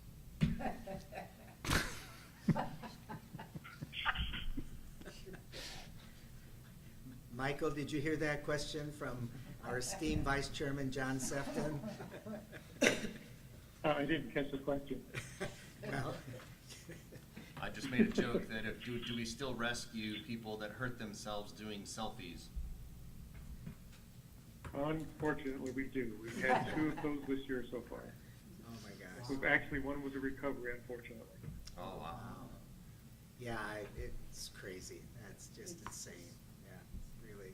But again, a modest amount of money, but the good work you do, and all volunteer help and support to do this. Our bravery that you do is great, and thank you so much for the services that you're doing along the Verde. That it's really critical stuff. So thank you, Michael. Mr. Chair, with that, And thank you for your consideration. I'll move that the Arizona State Parks Board approve funding for the 2022 Safety and Environmental Education Program grant application as follows for a Search and Rescue Posse Rescue Supplies and Equipment SEE project in the amount of $7,640. Motion's on the floor. Is there a second? Second. It's been moved and seconded. Any further discussion? Hearing none, roll call vote. Dale Larson. Aye. John Sefton. Aye. Lisa Atkins. Aye. Jeff Buchanan. Aye. Debbie Johnson. Sarah King. Aye. Terry Palmberg. Aye.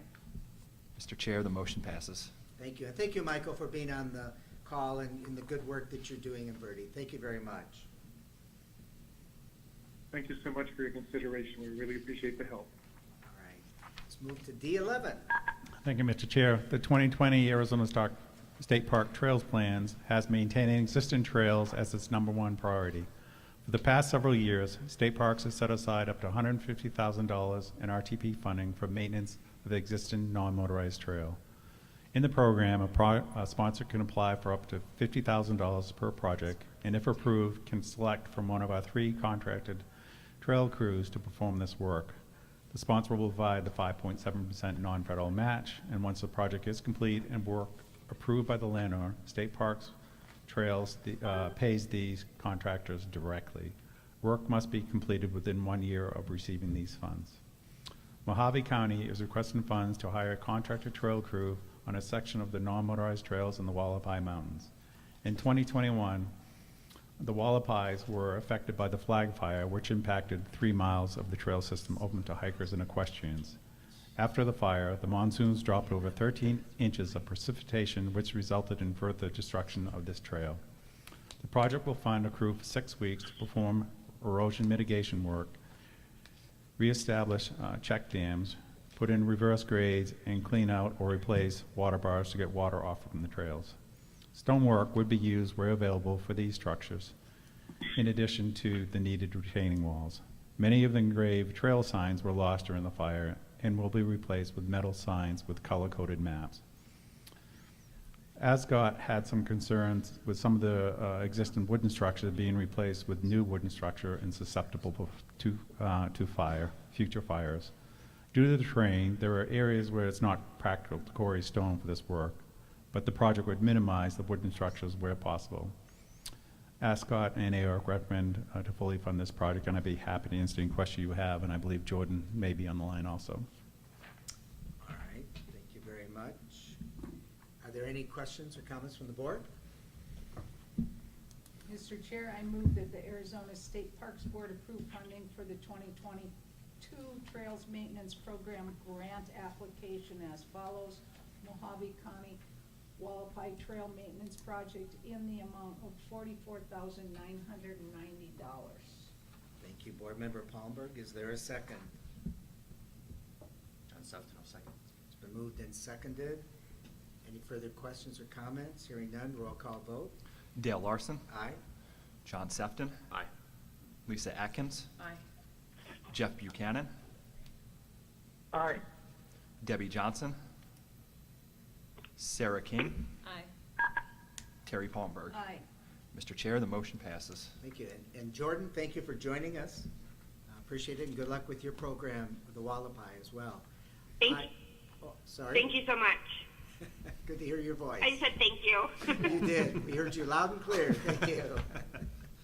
All right, let's go to item D12. Mr. Chair, the Land and Water Conservation Fund provides matching grants for the acquisition and development of public outdoor recreation facilities. All LWCF funding requires a minimum 50-50 match. Once LWCF funding has been used, a project area must remain open to outdoor recreation in perpetuity.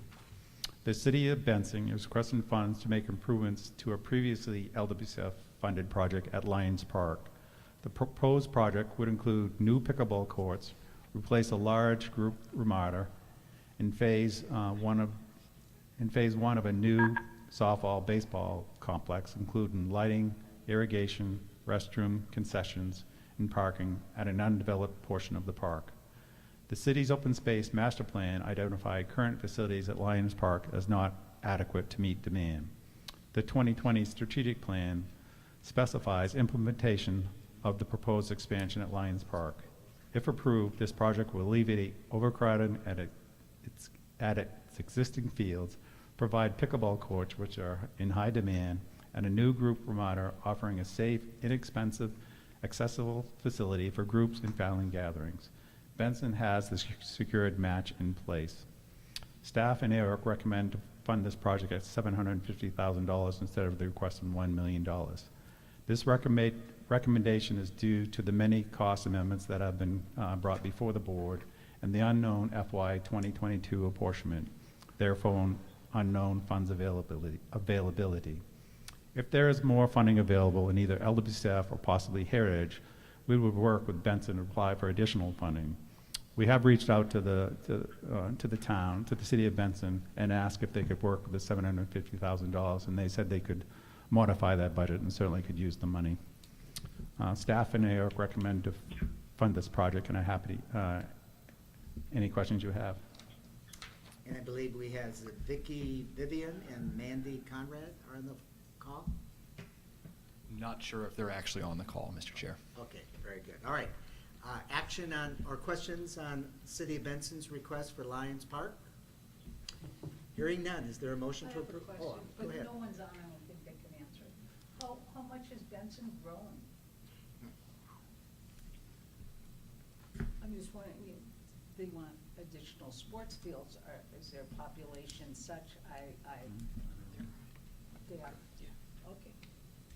Mr. Chair, members of Palmer, I'd certainly get that answer from you. I can send you that answer. There's no hurry. Yep. Thank you. They're in a pickle. Well, I think they would want pickleball courts before more softball fields, is what I'm So sorry. suggesting. So sorry, I couldn't help. It was just Age one of those group. things. All right, is there action on item D12? Oh, it's crazy, it's everywhere. Action on item D12. Is there a motion to approve? Mr. Chair, I will move that the Arizona State Parks Board approve funding for the submitted 2022 Land and Water Conservation Fund grant application as follows. City of Benson Lions Park Ball Field Development in the amount of, as staff recommended, $750,000. Motion's on the floor. Is there a second? I'll second it. Terry Palmer. It's been. Sorry, Jeff, you're just gonna have to go quicker than that. Yeah, Terry just stole my big moment. Sorry, Jeff. All right. It's been moved and seconded. Any further discussion? Hearing none. Roll call vote. Dale Larson. Aye. John Sefton. Aye. Lisa Atkins. Aye. Jeff Buchanan. Aye. Debbie Johnson. Sarah King. Aye. Terry Palmberg. Aye. Mr. Chair, the motion passes. Very good. And Jeff, we'll keep you online for item number 13 if you so desire, all right? Oh, yes, sir. That's what I'm looking forward to most today. Okay, thank you. All right. Mickey, D13. Thank you, Mr. Chair. In fiscal year 2020, the Arizona State Parks Board awarded the City of Prescott $500,000 to develop a new multi-use trail, Granite Creek Trail Corridor on Granite Creek. The award to the City of Prescott was delayed several months with the National Park Service due to the backlog of projects. This delay caused a significant increase in construction costs for this project, and once bids were finalized, the bids were well above the award. The City of Prescott is requesting $503,930 to increase their project award to cover these expenses. The funding increase will be matched with their own funds. The scope of the project will remain the same with the exception of the engineering, which was part of the original project and has already been completed. Staff and AORC recommend to fully fund this, to fund this amendment. I'd be happy to answer any questions you have, and I believe Joe or Tyler may be on the phone. And you had mentioned to me, Mickey, that in the original report, there was a typo, but that the corrected amount of money is on the screen. So when the motion is being considered, to make sure that it's 930 and not 903. Is that correct? That is correct, Mr. Chair. All right, thank you. Any questions on the City of Prescott's amendment request? Board Member Palmer. I would like, I can't imagine the project increasing 50% in 2 years. Did they look at trying to reduce some of the scope of this project, or is it just throw more money at it? I just find it really, I believe 20, 30, but double? Madam Chair, Member Palmer, I'm sure that the City of Prescott did as much value engineering as they could, but those were the costs that they have now. Do we have either Tyler Goodman or Joe Baines on the line? Yes, this is Tyler Goodman. Tyler, can you respond to Board Member Palmberg's question about why the 50% increase, or 100% increase, I'm sorry, 100% increase? Yes, and I appreciate the question. We were just as surprised, I think, as everybody to see that number. When we initially received our engineer's estimate after our master planning process, we estimated a project of $1.7 million, and that includes elements that wouldn't be eligible for this grant funding. However, we went out to bid, and this was already well over a year ago, and the two bids that came in were at 2.7 and 3.4 million. The two bids we received. Because of that, and with the delay at the National Park Service, we decided to pull back on the project. We spoke with our engineer again, and the estimated costs came in at about $3 million, which is also what is about the average between the two bids that came in previously.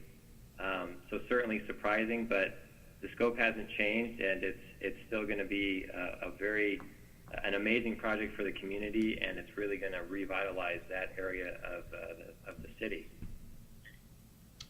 Thank you very much, appreciate that. Go ahead. What's the relationship of Granite Creek Trail to the Granite Dells site? I know that is being quite an interesting deal for the city of Prescott. And so what is the relationship of that trail to the new private developments that it appears is going to happen? Yes, very good question. Obviously Granite Creek runs from this area of the downtown where this project is located all the way out to that area where that private development is occurring. But through that private development, we've also secured about 475 acres of public open space on the most sensitive parts of the Granite Dells and that beautiful area. And right now, I know Joe Baines has been working for many years on connectivity between this Greenway Trail in downtown Prescott and getting out to the Peavine Trail, which does go through that natural open space and eventually through some development, but could connect eventually all the way out to Chino Valley. But as you can imagine, working with many stakeholders, some federal, some tribal, and private landowners, that's been a challenge. Go ahead, Terry. What kind of trail is this? What's the surface? What's the width? Do you have a trailhead involved in this for parking and access at both ends? How does that work? The trail is a natural surface dirt currently. It has several points where it goes under main streets in downtown Prescott, and because of that, it's frequently washed out during monsoon. So a lot of this project is to help alleviate that and make sure the trail is better defined and less likely to wash out as it has in the past. There is currently trailhead access from the southern tip, which is several blocks south of Montezuma and Gurley here in downtown. It's at Aubrey Street. And the northern access point is actually close to a recently completed Hilton Garden Inn project, as well as a city park, the Granite Creek Park. The city is also looking at putting in quite a bit of other investments into Granite Creek Park. There's parking there, there's access. The trail, however, has access points all along the way. At most major blocks and intersections, a person could get on or off the trail. A big part of this project is communicating that and also allowing for ADA access in the middle of the trail. Since the whole project is just over a mile long, we need some more ADA access. Other thoughts? Mr. Chair, Jeff Buchanan with Yeah, a go ahead, comment. Jeff. Chairman, or excuse me, Jeff, go ahead. So comment,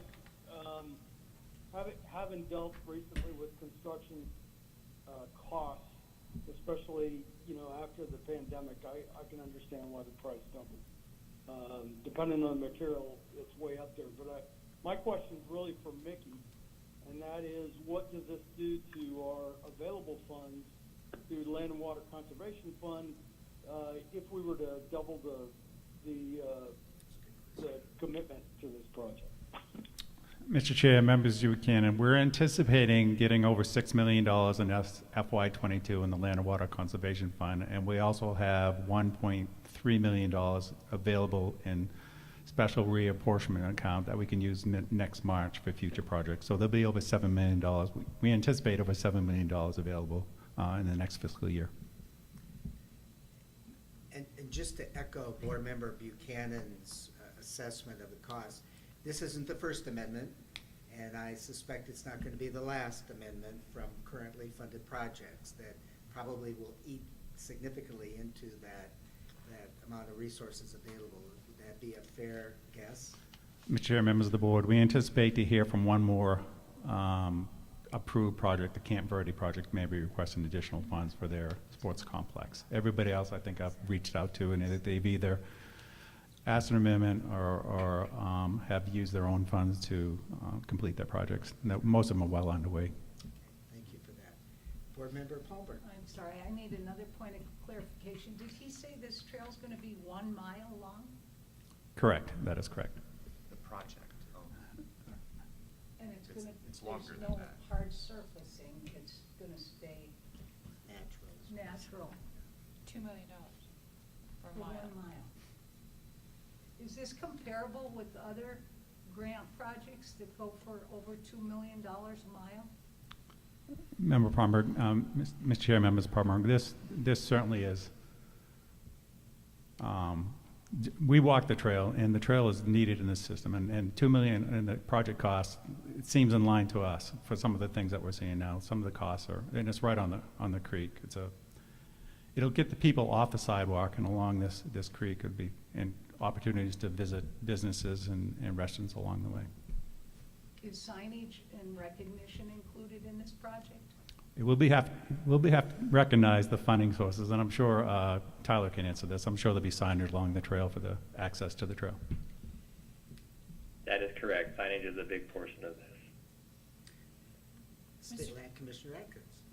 Mr. Chairman, I like to see things when I understand why we're spending $2 million like this. Mickey, in the future, can we see a map? See some visuals so we understand how this, that's a lot of money for a mile of trail. And maybe having the context. Mr. Chair, Member Atkins, we can give you access to the grant, which has all the maps and photos. We can provide that to all the members. If you'd like, we can provide all that information. It's all included in the packet. Okay. Any other comments or questions from the board?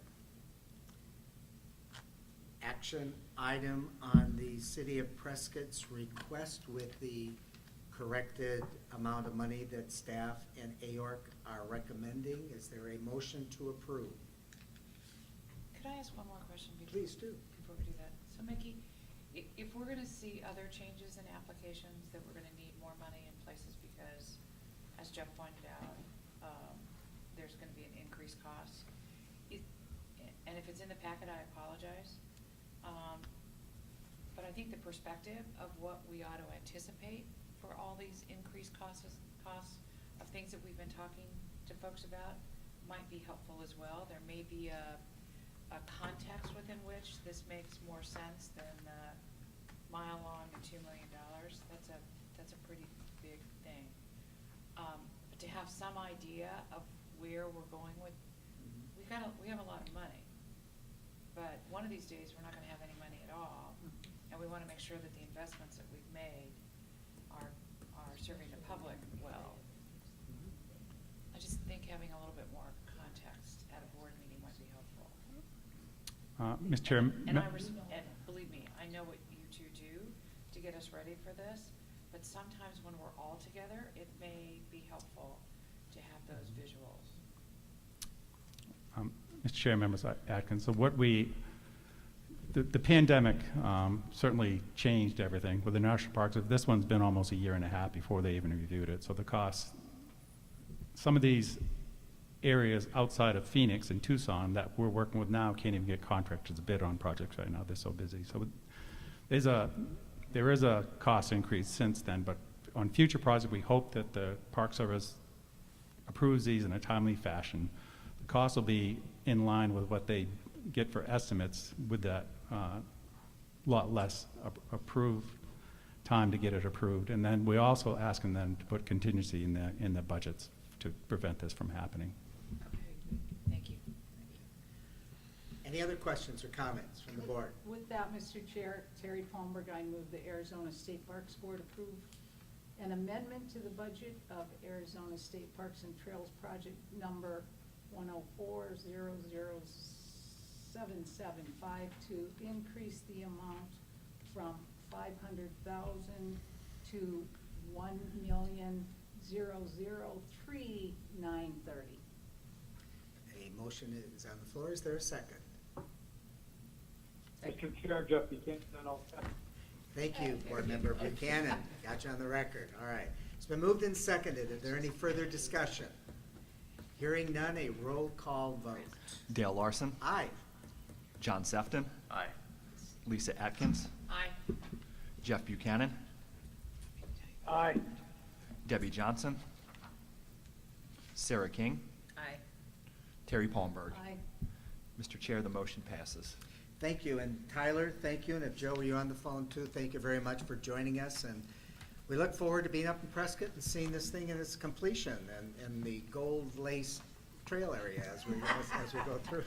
So, anyway, thank you very much. All right. Mr. Chair, members of the board, just Oh, for yes, your please. information, Yeah, today, you're the treasurer. So tell us how much we spent. so today you approved $7,636,965, which was one of the larger grant approvals since I've been here. So, thank you. And you get, what is it, 10% of this? I wish. Thank you, Nikki. Thank you, Matt. Appreciate that. All right, Brittany, you're still down at the state legislature. They haven't approved all the stuff yet, huh? Not yet, unfortunately.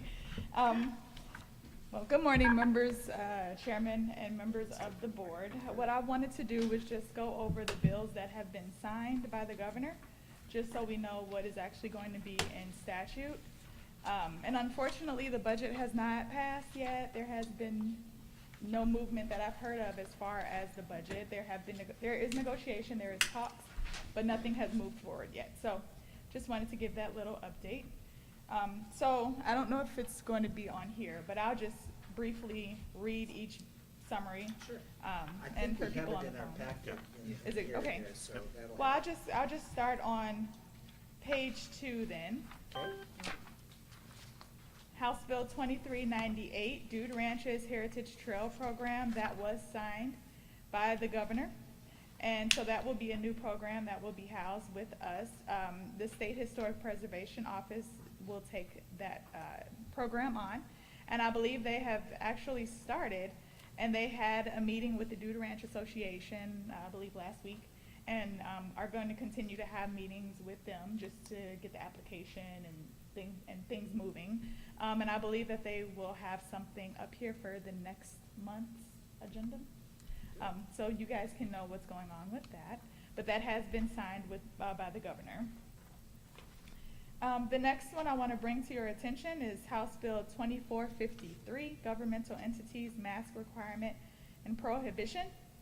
That one has been signed, even though I didn't add it on here. I just saw this morning that it was signed, that it was actually transmitted to the governor. It wasn't signed yet, but the Senate voted for it to pass out of the Senate, and the bill was sent up to the governor. So that should be signed very soon. I don't want to go too fast. If you have any questions, just let me know. But You're going fine. okay. House Bill 2498, COVID-19 Vaccination Requirements Prohibition. This bill was passed out of the House and Senate and signed by the governor.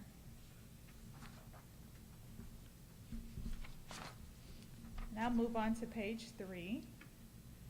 And all of the bills that I have on here that says this is a dead bill, it either didn't get a hearing this year, or the bill was swapped out with another issue, so we don't have to worry about it. The next one, House Bill 2587, Public Records Points of Contact. That was signed by the governor, passed out of the House and Senate chambers. So that just summarizes that a state entity that is subject to public record shall provide the name, telephone number, and email address of the employee who's authorized and able to provide the information requested. Fairly simple. Let me just ask a question on that, because this came up earlier when Board Member Palmberg was talking about the forms that we have to fill out. So as board members, are we considered state employees? So if in fact we were, or any of us individually were asked of this, we would be under the 5-day time frame to be able to respond? Mr. Chairman, if you received a request for public records, one, in the course of your duties, yes, those are public records, and they're available for release if requested. However, if you get requests, you will then forward them to myself, and we will handle all of that, fulfilling the request per the law, and work with the Attorney General's office if needed. Pretty much every one of these. So yeah, if you remember, everything on your computers is public record related to this, but we can do a search through our IT department to pull emails or whatever that might be. So technically, we are considered Yeah. employees, even Yeah. though we're volunteer members of the board. Yep. Okay, thank you, appreciate that. All right? Okay, I'll move on to page number 5. The rest of those bills haven't been signed. I know HCR 2019, it wasn't signed by the governor, but it was unanimously adopted at the House and Senate. So those HCRs and SCRs don't get signed by the governor, but they do get transmitted to the Secretary of State's office. For page number 5, Senate Bill 1377. This one has not been signed. I just wanted to bring it to your attention. This was the Off-Highway Vehicles Fund Instruction Operation Bill, which had a lot of the off-highway vehicle policy in it. Right now, that one is not moving. It made it through the House Transportation Committee, but it stopped there. I don't think this bill is going to be moving forward, at least for this session. The next one, Senate Bill 1405, State Parks Board Volunteers Fingerprinting, was our agency bill. That one did get signed by the governor, and that one will be put in statute, and I have sent the chaptered version of this bill to DPS, so the FBI can look it over. The FBI has to also agree, and they can't agree until we had something signed by the governor, so we're waiting for that. Okay.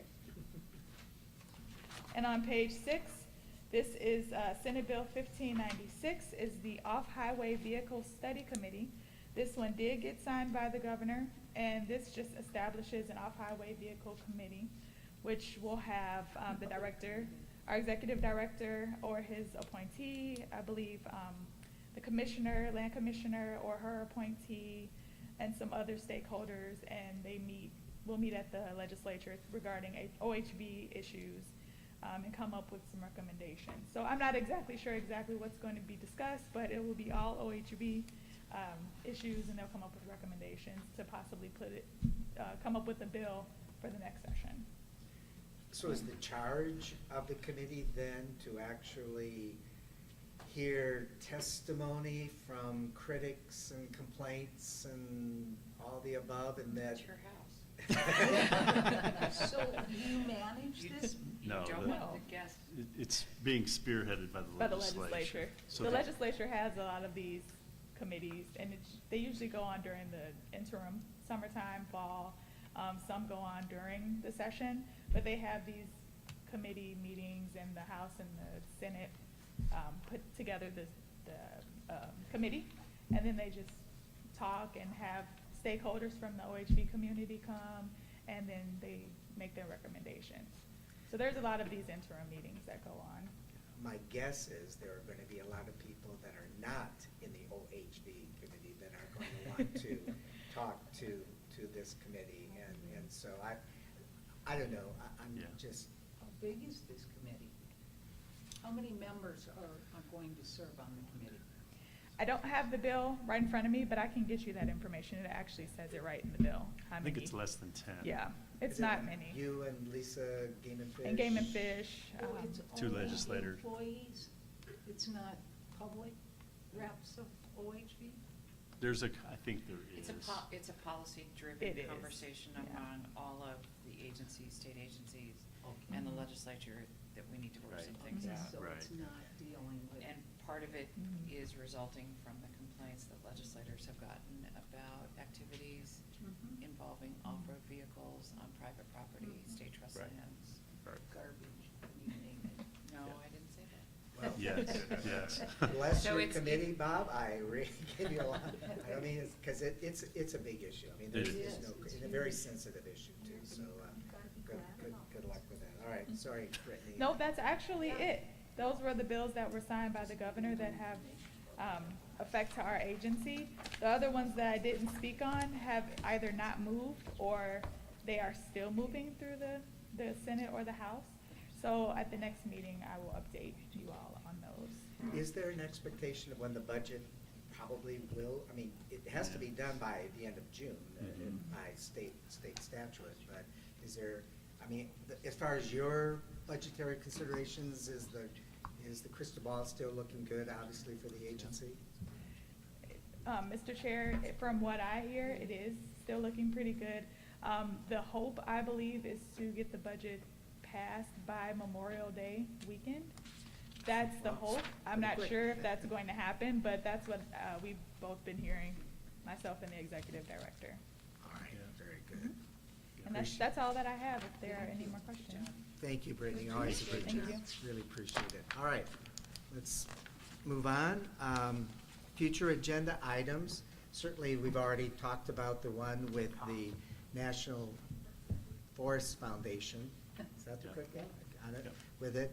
And I assume there's a time crunch here too to try to make sure that those funds are encumbered or allocated with that. So that's going to be one that's high on it, correct? Probably June, Mr. Chair. I think because we won't have a meeting in July, so I'm not sure about the crunch, but I think Rebecca can probably.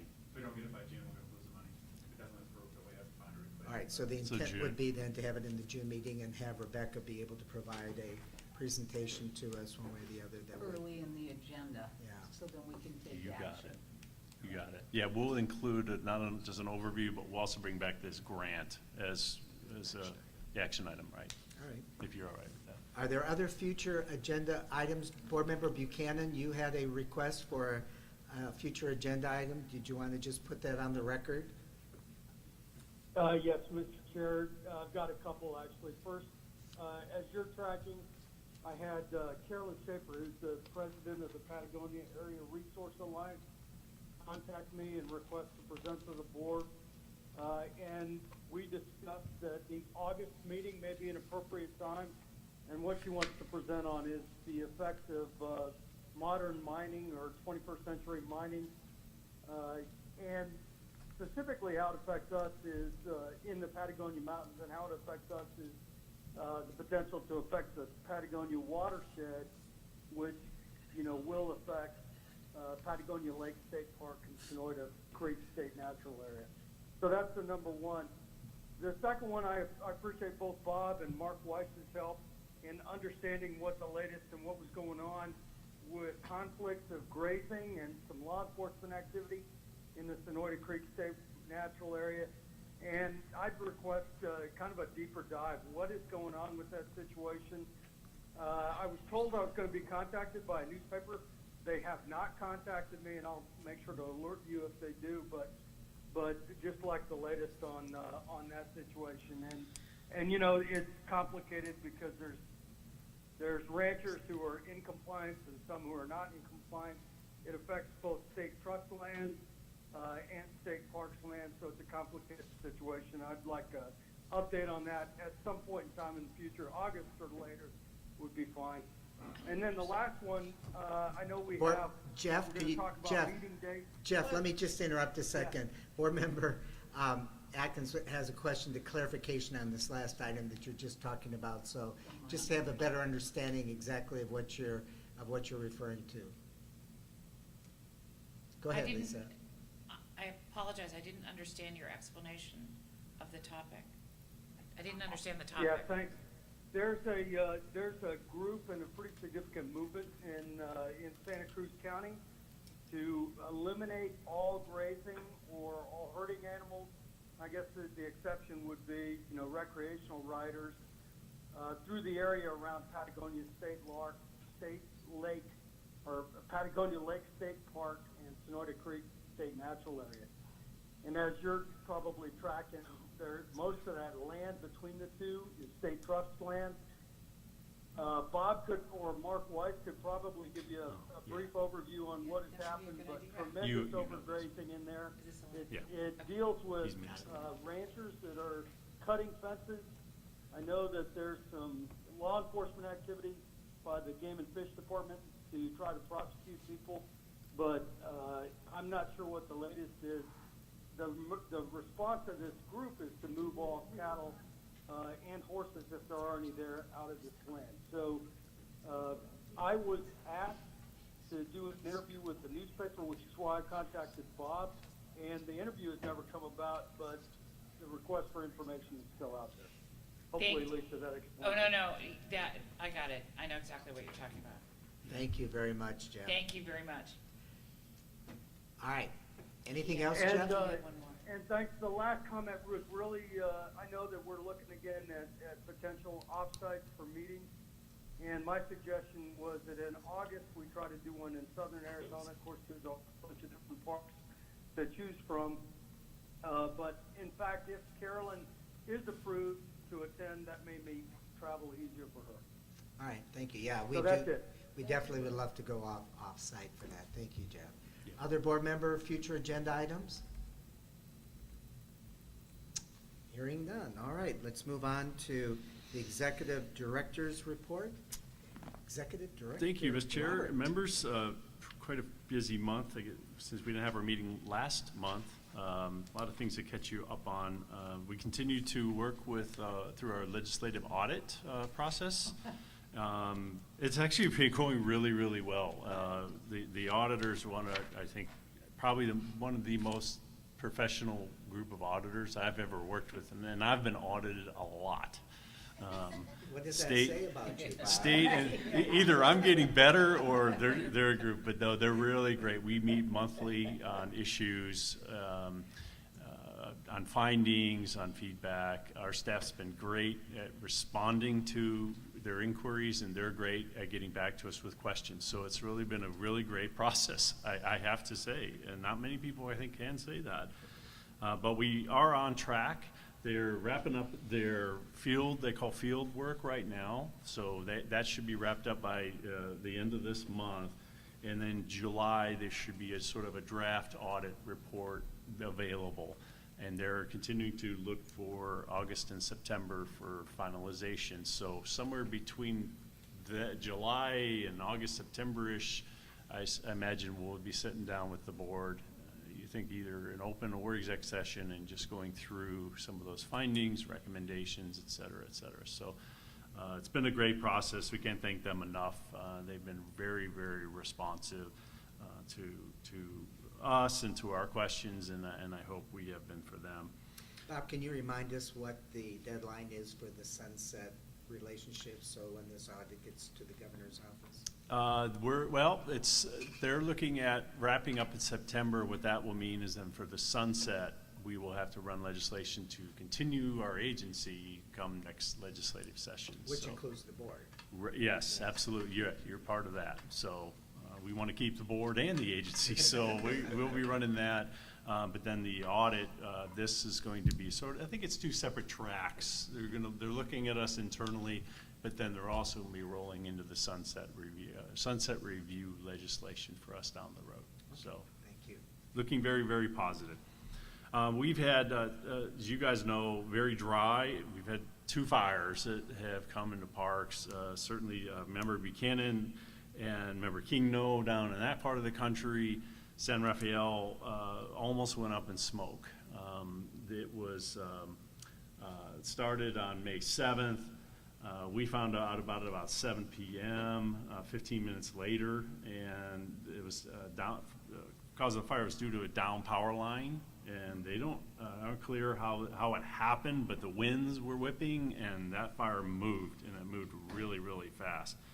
They had about 200 personnel on the ground, the Department of Forestry and Fire Management, our folks, and others that responded. The total burned area is about 12,000 acres. The fire started on the park by our buildings, but we were lucky because of the wind, it sort of moved it away. So in the end, we really only lost some corrals, some wiring going to some solar panels, and a couple solar panels.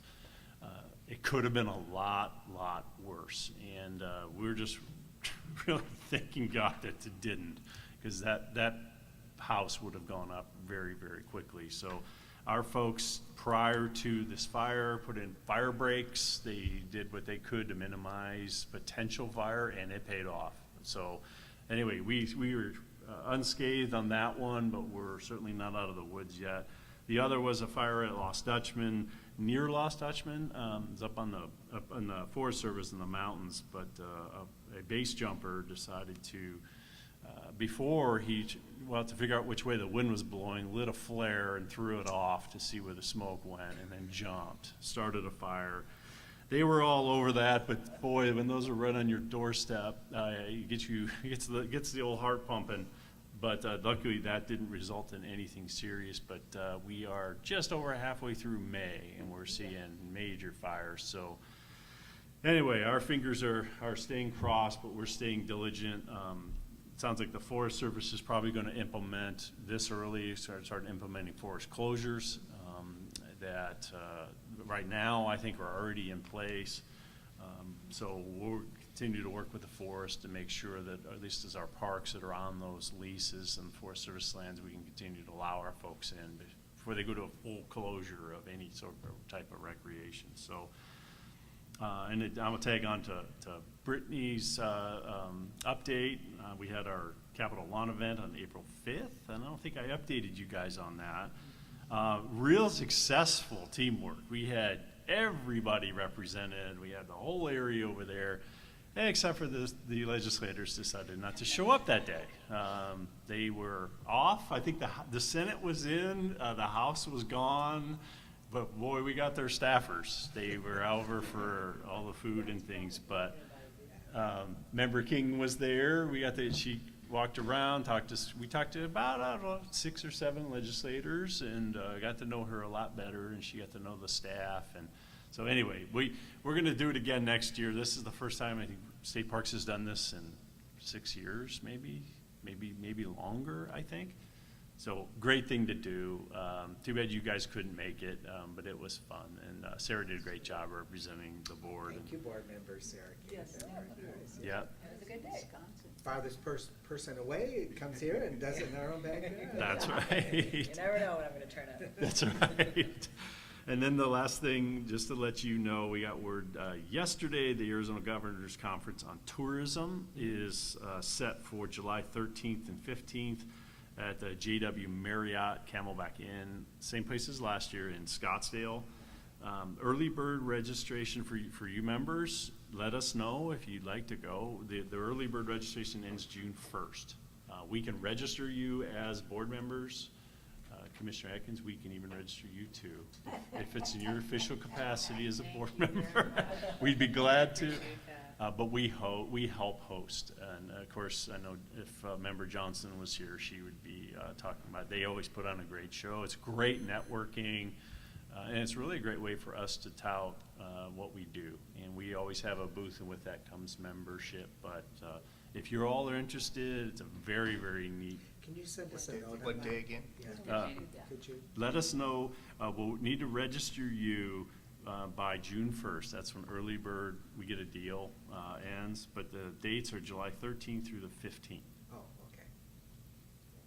So it's a great time. Go. It's fun. We have a booth or a couple booths. A lot of our folks go work the crowd. So I think last year we saw a really big attendance level because it was post-pandemic. I think this year it's probably going to go back to more normal numbers, and they packed the place. And so it's fun. So You know, the National Recreation Parks Association Congress is here in September in 3 right. weeks.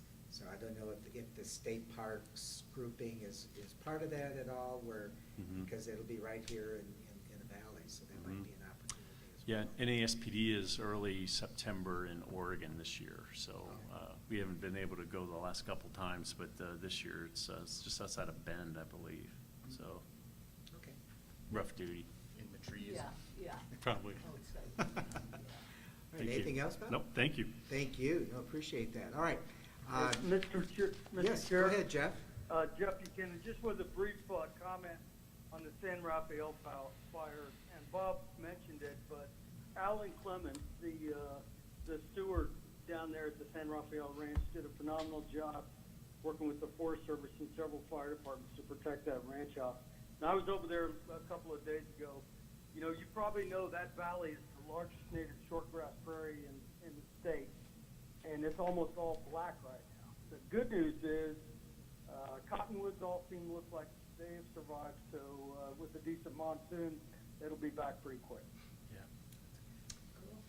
Yeah, observing Board Member King with her fingers crossed. I know, I mean, we're kind of at the mercy here of what this is happening. And New Mexico is obviously having huge issues there, and it just is, so. All right, current events. Board members may present a summary of current events and/or recent experiences of interest. Anyone like to share their tale? Okay. Call to the public. I'll recognize anyone wishing to address the board. Seeing none. Future meeting dates.